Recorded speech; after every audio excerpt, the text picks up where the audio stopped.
Hello दोस्तों, welcome to my YouTube channel easy English with Vijay वडालिया।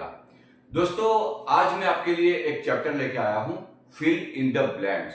अभी दोस्तों मैं आपको बता दूं कि आज के समय में इंग्लिश सीखना वो इतना जरूरी हो गया है ना कि हमारे रूटीन लाइफ में, हमारे रोज बरोज की जिंदगी में भी इंग्लिश बोलना उतना ही इंपॉर्टेंट हो गया है। तो ये इंग्लिश को कैसे सीखा जाए? इंग्लिश को एक लैंग्वेज की तरह अगर सीखोगे ना तो बहुत ही अच्छा और बहुत ही जल्द सीख पाओगे।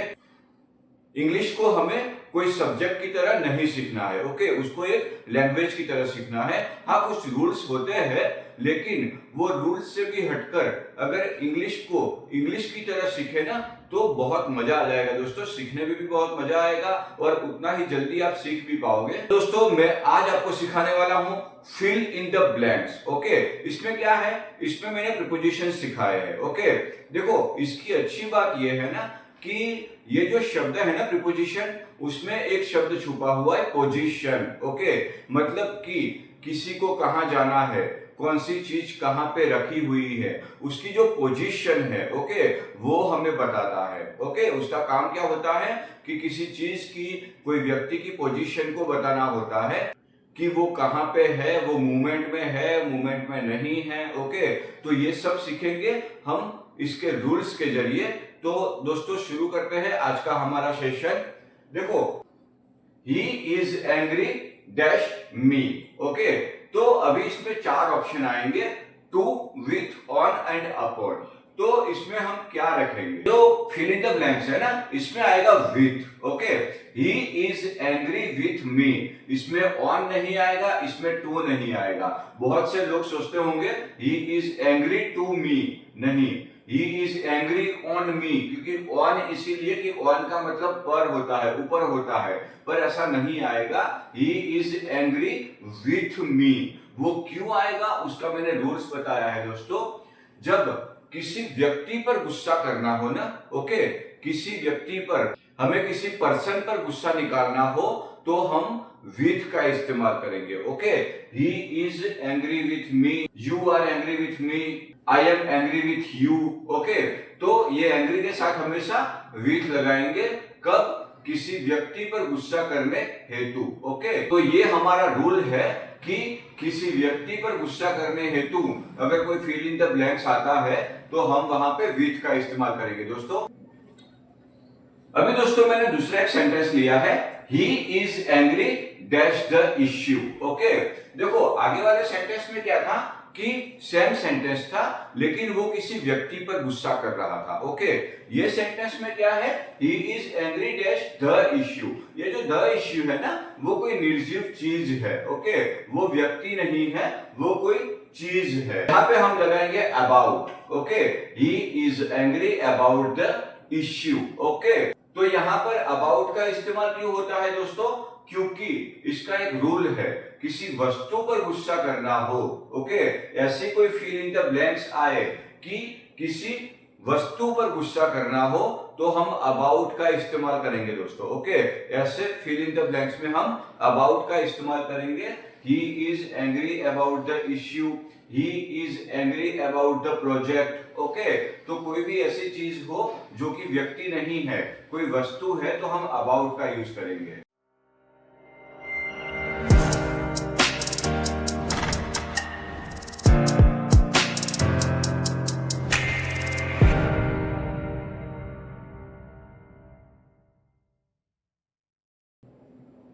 दोस्तों, नेक्स्ट वाला सेंटेंस जो मैंने लिया है, ही is married dash A doctor. Okay, सभी लोग सोचते होंगे कि ये टू, विथ, फ्रॉम और ओवर, इसमें विथ आएगा। ओके, लेकिन असलियत क्या है वो मैं आपको दिखाता हूं। देखो, यहां पे है ना टू आएगा। ओके, हाँ, विथ का मतलब सही है कि किसी के साथ। ओके, तो he is married with a doctor ऐसा नहीं बोलेंगे, he is married to a doctor. Okay, क्यों? क्योंकि जब किसी से शादी करने की बात हो रही है, ऐसे कोई फिल इन द ब्लैंक्स आते हैं, तो वहां पे हमेशा टू का यूज होता है दोस्तों। ओके, से शादी होना। ओके, ऐसा कोई भी सेंटेंस आता है तो हम विथ का नहीं, हम टू का इस्तेमाल करेंगे दोस्तों। ऐसे भी फिल इन द ब्लैंक्स हो सकती है कि she is married to a professor. Okay, तो वहां पे हम विथ का इस्तेमाल नहीं करेंगे दोस्तों। तो ये एक फिक्स वर्ड है कि मैरिड के साथ में हमेशा टू आता है। अभी दोस्तों आगे वाला हम सेंटेंस देखते हैं। आई am tired dash work. Okay, तो अभी इसमें मैंने 4 ऑप्शन दिए हैं, टू, विथ, फ्रॉम और ऑफ। तो ये 4 में से मैं क्या रखूंगा यहां पे दोस्तों? यहां पे आएगा of. Okay, I am tired of work. Okay, ये देखो यहां पे भी विथ हम सोच सकते थे, फ्रॉम भी सोच सकते थे कि काम से थक गए, काम के साथ थक गए, लेकिन यहां पे आएगा ऑफ। ओके, वो क्यों आएगा? क्योंकि से थक जाना, ओके, किसी चीज से थक जाना, किसी काम को करते करते थक जाना। ओके, मैं पढ़ाई करते करते थक गया, मैं सोते सोते थक गया। ओके, तो I am tired of work. Okay, तो ऐसी कोई फिल इन द ब्लैंक्स आएगी जिसका मीनिंग ऐसा होगा कि से थक जाना, तो हम वहां पे ऑफ का यूज करेंगे दोस्तों। She is worried dash exam. Okay, देखो इसमें मैंने 4 ऑप्शन दिए हैं, to, with, from, about. Okay, तो इसमें क्या आएगा? इसमें हम लिखेंगे about. She is worried about exam. Okay, तो ये अबाउट मैंने क्यों लगाया? क्योंकि अबाउट मतलब होता है कि के बारे में चिंता करना, ऐसा कोई सेंटेंस आता है। ओके, अबाउट मतलब कि के बारे में, ठीक है। तो she is worried about exam. ऐसा भी सेंटेंस आ सकता है कि she is worried about failure. Okay, वह उसकी निष्फलता के लिए चिंतित थी। ओके, या तो वह उसकी निष्फलता के लिए चिंतित है, ऐसा कोई सेंटेंस आता है तो हम अबाउट का यूज करते हैं दोस्तों। तो जब के बारे में चिंता ऐसा कुछ शब्द में हो तो हम अबाउट का यूज करेंगे। ओके, आगे बढ़ते हैं दोस्तों। He is famous dash acting. Okay, तो देखो वह अपनी एक्टिंग फेमस है, क्या आएगा? के लिए। ओके, वह अपनी एक्टिंग के लिए फेमस है, तो ये के लिए जो है उसका यूज हम कैसे करेंगे? तो हम लिखेंगे फॉर। ओके, के लिए प्रसिद्ध है, के लिए फेमस है, तो he is famous for acting. Okay, he is famous for his song. Okay, he is famous for his beauty, या तो she is famous for his beauty. Okay, तो जब किसी चीज के लिए प्रसिद्ध होना, ऐसी मतलब कि कोई फेमस जैसा शब्द आता है तो हम यहाँ पे for का इस्तेमाल करेंगे दोस्तों। तो नेक्स्ट मैंने एग्जांपल लिया है, I am ready dash the test. Okay, यहाँ पे मैंने 4 ऑप्शन दिए हैं, to, for, from and about. तो देखते हैं इसमें क्या आता है दोस्तों। यहां पे हम यूज करेंगे फॉर। ओके, वो क्यों आएगा? क्योंकि फॉर का मतलब होता है के लिए। ओके, रेडी फॉर मतलब कि के लिए तैयार। ओके, तो I am ready for the test. ऐसे बहुत से सेंटेंस भी हो सकते हैं, he is ready for the exam, he is ready for the running, he is ready for the competition. Okay, तो के लिए तैयार ऐसा कोई शब्द आता है तो हम हमेशा for का यूज करेंगे दोस्तों। नेक्स्ट एक सेंटेंस में लूंगा, he is kind dash others. Okay, तो वह दूसरों के प्रति दयालु है, ठीक है। तो ये जो प्रति है उसके लिए हम क्या यूज करेंगे दोस्तों? यहां पे आएगा टू। ओके, तो के प्रति दयालु होना। Okay, he is kind to others. Okay, he is kind with नहीं लिखेंगे। ओके, के साथ ऐसा नहीं आएगा, बल्कि he is kind to others, किसी के प्रति दयालु होना। ओके दोस्तों, नेक्स्ट सेंटेंस लेते हैं हम लोग, he is late dash school. Okay, he is late for school. Okay, तो के लिए देर होना। Okay, he is late to school नहीं आएगा क्योंकि वो स्कूल जा नहीं रहा है। अगर वो स्कूल जा रहा होता तो टू आता, लेकिन he is late for school यानी के लिए देर होना। ओके, ऐसा कोई भी सेंटेंस आता है तो हम for का यूज करेंगे। for का मीनिंग होता है के लिए। अभी दोस्तों, he is different dash others. Okay, इसमें मैंने 4 वर्ड्स लिए हैं विथ, टू, फ्रॉम और फॉर। ओके, तो ये फिल इन द ब्लैंक्स में लगाऊंगा मैं he is different from others. Okay, से अलग होना, किसी से अलग होना, सभी से अलग होना। ओके, तो he is different from others. तो ऐसी कोई भी जब फिल इन द ब्लैंक्स आती है तो हमें फ्रॉम का यूज करना है दोस्तों, जिसका मतलब होता है से। ओके, से अलग होना। जैसे कि हमें किसी के बारे में बोलना हो कि यह बॉम्बे से है, यह दिल्ली से है, तो हम क्या बोलेंगे, ही इज फ्रॉम बॉम्बे। तो ये जो से है उसका मतलब होता है फ्रॉम। सेंटेंस है दोस्तों, ही is similar dash his father. Okay, यहां पे भी मैंने 4 शब्द लिए हैं विथ, टू, फ्रॉम, फॉर। तो ये 4 शब्द में से मैं कौन सा शब्द यूज करूंगा यहां पे दोस्तों, यहां पे आएगा to. Okay, he is similar to his father. Okay, वो क्यों आएगा, क्योंकि यहां पे जो टू का मीनिंग जो है ना वो हम कैसा करेंगे कि के बारे में। ओके, सिमिलर मतलब जैसा। ओके, पर किसी के जैसा। ठीक है, तो ये जो के है ना इसका मतलब यहाँ पे टू होता है। ओके, तो he is similar to his father, मतलब कि कोई ऐसी फिल इन द ब्लैंक्स या तो कोई ऐसा सेंटेंस आता है जिसमें ऐसा कहना चाहते हैं कि के जैसा, तो हम क्या यूज करेंगे, टू का यूज करेंगे दोस्तों। दोस्तों इसके नेक्स्ट वाला जो सेंटेंस है, he is capable dash doing this. Okay, इसमें भी मैंने 4 ऑप्शन दिए हैं विथ, ऑफ, फ्रॉम और फॉर। ओके, तो इसमें से मैं कौन सा शब्द लगाऊंगा, कौन सा शब्द इसके लिए सुटेबल रहेगा दोस्तों। देखो यहां पे आएगा of, he is capable of doing this. Okay, क्यों, क्योंकि करने में सक्षम। ओके, कुछ करने में सक्षम। यहां पे जो फर्स्ट वर्ड है ना करने, उसका मतलब है डूइंग, में यानी कि ऑफ, और सक्षम यानी कि कैपेबल। ओके, तो यहां पे जो ऑफ है उसका मैंने मीनिंग लिया है में। ओके, तो जब कोई ऐसा सेंटेंस आता है कि कुछ करने में सक्षम होना, तो हम वहां पे ऑफ का यूज करेंगे दोस्तों। It is full dash energy. Okay, अभी दोस्तों इसमें से कौन सा शब्द लगाऊंगा मैं, it is full of energy. देखो यहां पे इसका मीनिंग क्या होता है कि से। ओके, वह एनर्जी से भरा हुआ है। ओके, तो से भरा हुआ होना। ओके, तो यहां पे क्या यूज करेंगे हम, of. He is free dash tension. Okay, तो यहां पे हम कौन से वर्ड का यूज करेंगे दोस्तों, he is free from tension. Okay, देखो आगे जो ऑफ था ना उसका मतलब भी से होता था, यहां पे से है वो बदल गया है कि वह अपने टेंशन से मुक्त हो गया। तो से मुक्त होना, ऐसा कोई सेंटेंस आता है तो हम फ्रॉम का यूज करते हैं दोस्तों। नेक्स्ट वाला सेंटेंस देखते हैं दोस्तों, he is responsible dash his duty. Okay, तो इसमें हम क्या रखेंगे, विथ रखेंगे, ऑफ रखेंगे, फ्रॉम रखेंगे या फिर फॉर रखेंगे।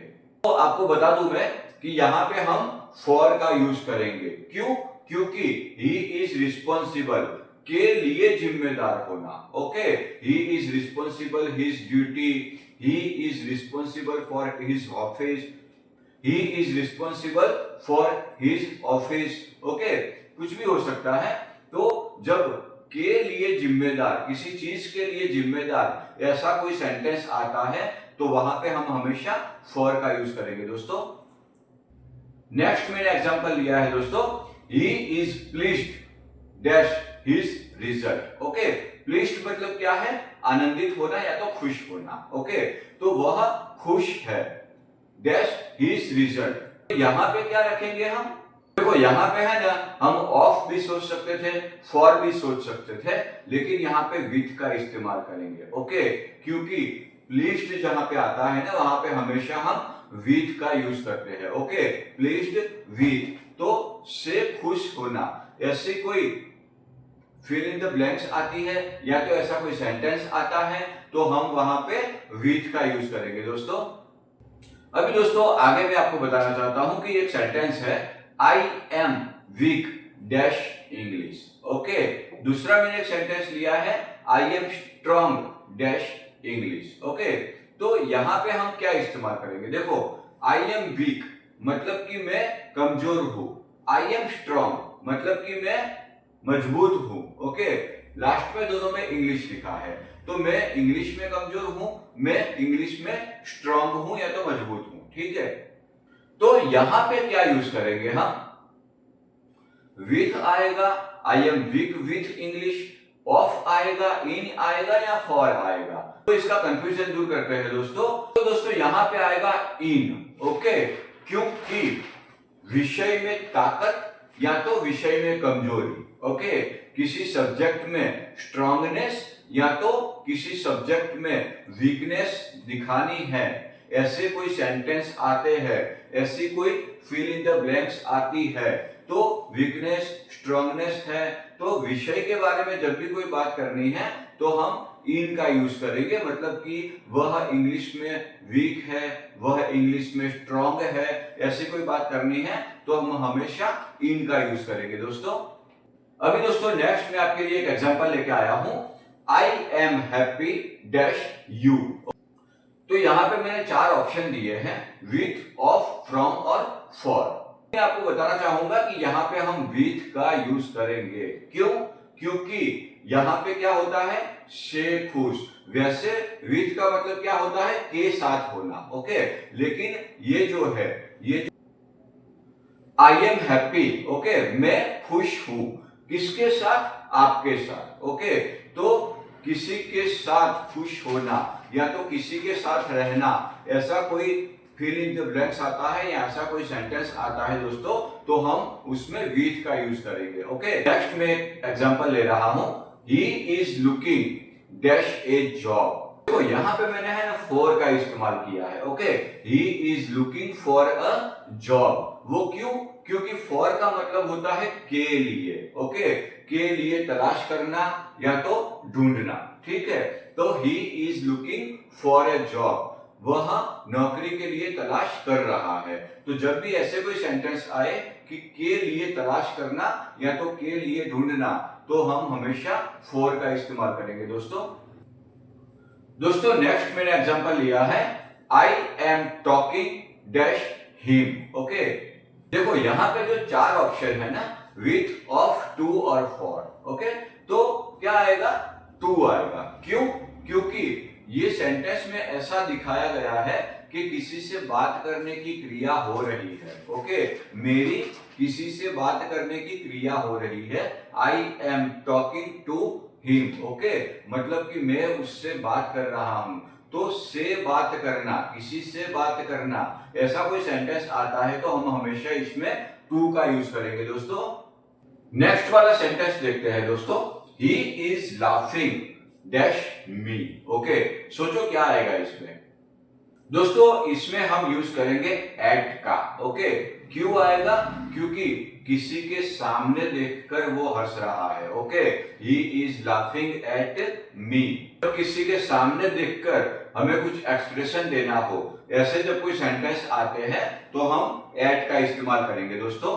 नेक्स्ट क्या कहते हैं, they are listening dash music. Okay, तो विथ है, एट है, टू है या फॉर है, इन चारों में से कौन से शब्द का इस्तेमाल करेंगे हम? देखो यहां पे क्या है, टू का इस्तेमाल किया है हमने, they are listening to music, क्योंकि हमेशा लिसन के बाद टू आता है। ओके, ये एक रूल है कि लिसन के बाद हमेशा टू ही आता है। Okay, she is looking dash the ball. Okay, with, at, to और फॉर, ये 4 ऑप्शन दिए हैं मैंने। अभी दोस्तों मैं इसमें इस्तेमाल करूंगा एट का। क्यों? She is looking at the board. Okay, मैंने बोला ना, जब किसी चीज या किसी के सामने देख के कुछ एक्सप्रेशन देना हो या तो किसी के सामने देखना हो, ओके, तब हम एट का यूज करेंगे कि किसी की और, तब हम एट का यूज करेंगे दोस्तों। वैसे एट का जो यूज है ना, वो टाइम दिखाने के लिए भी होता है, लेकिन यहाँ पे क्या होता है कि किसी की और देखना। ओके, तब भी हम एट का यूज करेंगे। एग्जाम्पल है I am thinking dash you, okay, with, about, to या फॉर, इसमें से कौन सा शब्द आएगा? दोस्तों यहाँ पे हम इस्तेमाल करने वाले हैं अबाउट, ओके। क्यों? आई am thinking about you, okay, किसी के बारे में सोचना। मैंने बोला ना कि जब बारे में, ओके, किसी के बारे में, तो हम हमेशा अबाउट का यूज करेंगे। सोचना मतलब होता है थिंकिंग, ओके, के बारे में। तो किसके बारे में? अबाउट यू, यानी कि आपके बारे में मैं सोच रहा हूं। तो किसी के बारे में सोचना, ऐसा कोई सेंटेंस आता है तो हमें अबाउट का यूज करना है दोस्तों। I am bad dash drawing, इसमें मैंने जो 4 ऑप्शन दिए थे ना, क्या है? एट, अबाउट, टू और फॉर। तो उसमें से हम एट का यूज करेंगे जब हमें किसी की कमजोरी दिखानी हो, या तो कोई ऐसा सेंटेंस आता है हमारे पास कि वो किसी की कमजोरी का निर्देश करता है, तो वो सेंटेंस में हम हमेशा एट का यूज करेंगे दोस्तों। यहां पे सेंटेंस है I M bad at drawing. ऐसा भी हो सकता है he is bad at competition, या तो he is bad at running, okay, या तो एट रनिंग कॉम्पिटिशन। तो जब ऐसी कोई कमजोरी का निर्देश करना हो तो हम एट का यूज करेंगे दोस्तों। She is good dash singing, okay, तो यहां पे कौन सा शब्द आएगा? देखो यहां पे हम यूज करेंगे एट के बारे में। तो she is good at singing. अभी हमने लिया था कि she is bad at drawing, पर यहां पे क्या है? वैसे ही मैंने गुड बताया है, ओके, वो कमजोरी थी, यहां पे मुझे स्किल दिखानी है, ओके। तो मैं ये भी बोल सकता हूं कि कमजोरी दिखाने के लिए और स्किल दिखाने के लिए हम यहाँ पे एट का यूज करेंगे, okay. He is good at running competition, okay, she is good at singing, she is good at dancing, okay. तो किसी की स्किल दिखाने के लिए हम एट का यूज करते हैं। नेक्स्ट सेंटेंस है दोस्तों आई एम टायर्ड डैश रनिंग। तो यहां पे क्या आएगा? आई am tired from running, okay. From मतलब क्या होता है कि से, ओके, मैं किससे थक गया? तो मैंने ये किया, इसकी वजह से मैं थक गया, ओके। तो कारण दिखाने के लिए, किसी रीजन को इंडिकेट करने के लिए हम फ्रॉम का इस्तेमाल करते हैं दोस्तों। तो यहां पे मैंने फ्रॉम का इस्तेमाल किया है, I am tired from running. या तो ऐसा भी लिख सकते हैं he is tired from working. Next एक सेंटेंस है दोस्तों she is worried dash result at, about, from और फॉर। इसमें से क्या यूज करेंगे हम? She is worried about result, okay. About क्यों आएगा? अबाउट का मतलब होता है के बारे में। मैं आगे भी आपको सिखा चुका हूं कि जब कोई के बारे में, ओके, वह किसके बारे में चिंता कर रही थी, तो के बारे में जब कोई ऐसा शब्द यूज करना हो तो हम अबाउट का यूज करेंगे दोस्तों। She is responsible dash project. देखो यहां पे जो 4 ऑप्शन दिए हैं ना, एट, अबाउट, फ्रॉम और फॉर, तो मैंने यहां पे फॉर का यूज किया है। क्यों? क्योंकि जब किसी के प्रति या तो किसी की जिम्मेदारी बतानी हो तो हमेशा वो सेंटेंस में हम फॉर का यूज करेंगे, okay. She is responsible for project, she is responsible for cooking, he is responsible for journey, okay, he is responsible for his family, okay. तो ऐसे मतलब कि कोई जिम्मेदारी की बात करनी हो तो हम फॉर का यूज करेंगे दोस्तों। She is interested dash books, okay. इसमें क्या आएगा दोस्तों? इसमें हम इन का यूज करेंगे, ओके, क्योंकि यहां पे क्या है? इंटरेस्टेड मतलब कि कोई रुचि दिखाने की बात हो रही है, किसी पसंद दिखाने की बात हो रही है। तो she is interested in books, she is interested in stories, okay. तो जब किसी चीज की रुचि बतानी हो तो हम क्या यूज करेंगे? इन का यूज करेंगे दोस्तों। She is afraid dash failure, okay. यहां पे क्या है? ऑफ, अबाउट, फ्रॉम और फॉर। तो यहां पे हम यूज करेंगे ऑफ का। क्यों? क्योंकि अफ्रेड के बाद हमेशा ऑफ आता है, ओके, ये एक रूल है। अफ्रेड के बाद ऑफ आता है, बिवेयर के बाद ऑफ आता है, फॉन्ड ऑफ, ओके, मतलब कि शॉक होना, तो फॉन्ड के पीछे भी ऑफ आता है। ऐसे बहुत से शब्द फिक्स है जिसके पीछे हमेशा ऑफ आता है। Okay, she is full dash Joy, ये तो सबको आता ही होगा, ठीक है। ऑफ, अबाउट, फ्रॉम और फॉर, तो इसमें क्या लिखेंगे हम, इसमें आएगा ऑफ। क्यों, she is full of Joy. Okay, मतलब कि से भरा हुआ। ओके, किसी चीज से भरा हुआ, क्या है कि वो मतलब खुशी से भरी हुई थी, तो she is full of Joy. इसीलिए हमने यहाँ पे ऑफ का यूज किया है दोस्तों। देखो वैसे ही the pot is full of coins. Okay, तो क्या है कि जो पॉट है, जो घड़ा है, वो कॉइन्स से भरा हुआ है। ओके, तो ये से भरा हुआ ऐसा कुछ हमें यूज करना है सेंटेंस में, तो हम ऑफ का यूज करेंगे दोस्तों। He is free dash work. Okay, he is free from work, तो यहां पे क्या है, ऑफ, अबाउट, फ्रॉम और फॉर, तो हमने फ्रॉम का यूज किया है दोस्तों। तो यहां पे क्या है कि देखो सेंटेंस में एक वर्ड है से मुक्त, फ्री फ्रॉम। ओके, तो he is free from work, तो यहां पे हम हमेशा फ्रॉम का यूज करेंगे दोस्तों। ही जंप्ड डैश द रिवर, इसमें क्या रखेंगे हम, इसमें हम रखेंगे इनटू। ओके, क्यों रखेंगे, क्योंकि जब कोई चीज या तो कोई व्यक्ति गतिमान होता है और अंदर जाता है, तब हम इनटू का इस्तेमाल करते हैं। He jumped into the river. Okay, मतलब कि वो जो नदी में कूदने की क्रिया थी, वो उसकी गति को दर्शाती है कि वो गति से अंदर गया। ओके, तो वहां पे हम इनटू का यूज करते हैं दोस्तों। जैसे क्या होता है कि क्लासरूम में बच्चे बैठे हैं, तो हम इन का यूज करेंगे। ओके, कि क्लासरूम में ऑलरेडी बच्चे बैठे हुए हैं, लेकिन अगर वह बच्चे मेरे सामने गार्डन में से खेल के वो क्लासरूम में जा रहे हैं, तो वो क्लासरूम में जाने की एक गति कर रहे हैं, तब मैं इनटू का यूज करूंगा। तो ये सेम सेंटेंस है दोस्तों, ही जंप्ड इनटू द रिवर। तो जब किसी स्थान के अंदर जा रहा होता है लेकिन गति में जाता है, तब हम इनटू का यूज करेंगे। Okay, the book is dash the table, तो यहां पे क्या रखेंगे हम, यहां पे मैं इस्तेमाल करूंगा ऑन का। क्यों, क्योंकि जो बुक है वो टेबल की सतह को छू रही है, ऊपर तो है लेकिन वो सतह को छू के ऊपर पड़ी है, तो हम ऑन का इस्तेमाल करेंगे। The book is on the table, ठीक है, तो वह किसी चीज की सतह को छूकर जो पड़ी है, इसीलिए हम ऑन का इस्तेमाल करेंगे दोस्तों। वैसे ही the plane is flying dash the mountain.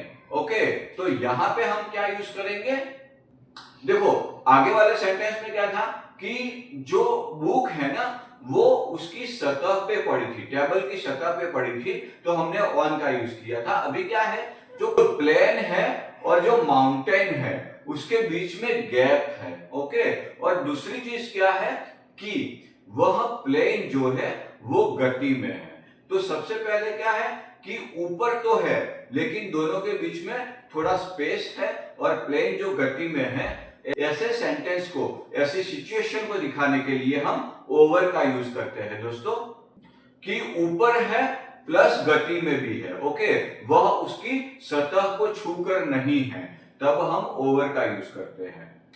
वैसे ही the fan is dash my head. Okay, इसमें क्या है कि ऊपर है, ओके, लेकिन वो खुद घूम रहा है। कभी ऐसा भी होता है कि वो नहीं भी घूम रहा है, पर मेरे हेड और फैन के बीच में एक स्पेस है। ओके, पर वो गति में नहीं है, तब हम क्या यूज करेंगे, तब हम यूज करेंगे अबव का। Okay, the fan is above my head, चाहे वो घूम रहा है या नहीं घूम रहा है उससे हमें कोई निस्बत नहीं है, पर वो खुद गति में नहीं है, ठीक है।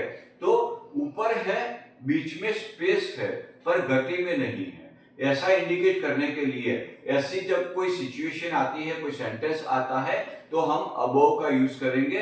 ये the fan is on my head नहीं लिखेंगे, क्योंकि वह मेरे हेड की, वह मेरे सर की सतह को छूकर नहीं घूम रहा है, या तो फैन वो मेरे सर की सतह को छूकर नहीं है, बल्कि मेरे हेड और फैन के बीच में थोड़ी सी स्पेस है। Okay, he is weak dash maths. Okay, तो इसमें क्या आएगा,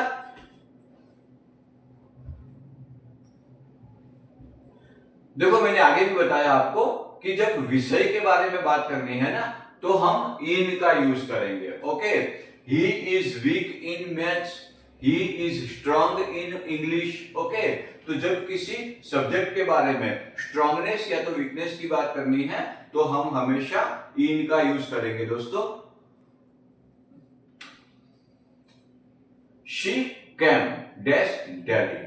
ओके, यहां पे मैंने 4 शब्द लिए हैं, over, above, from and on.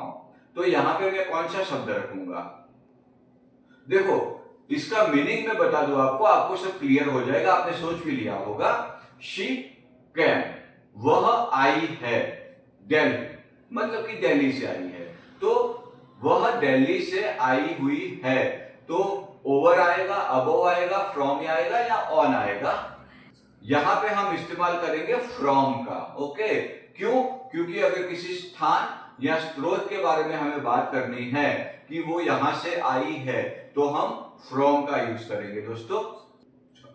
I am going dash school. Okay, जब हमें किसी दिशा का निर्देश करना होता है कि मैं इस तरफ जा रहा हूं, ओके, या तो मैं उस तरफ जा रहा हूं, या तो मैं यहां से जाऊंगा, ऐसे कोई शब्द आते हैं, तो हम किसका इस्तेमाल करते हैं, ऐसे सेंटेंस में हम टू का इस्तेमाल करेंगे। Okay, I am going to school. Okay, he is going to temple. Okay, he is going to garden, तो वह गार्डन की ओर जा रहा है, वह स्कूल की ओर जा रहा है, तो यहाँ पे हम टू का इस्तेमाल करेंगे। देखो टू और टवर्ड्स है ना, वो दिशा निर्देश के लिए यूज होते हैं। ओके, जैसे टू होता है ना, वैसे कभी कभी हम टवर्ड्स का भी यूज करते हैं दोस्तों।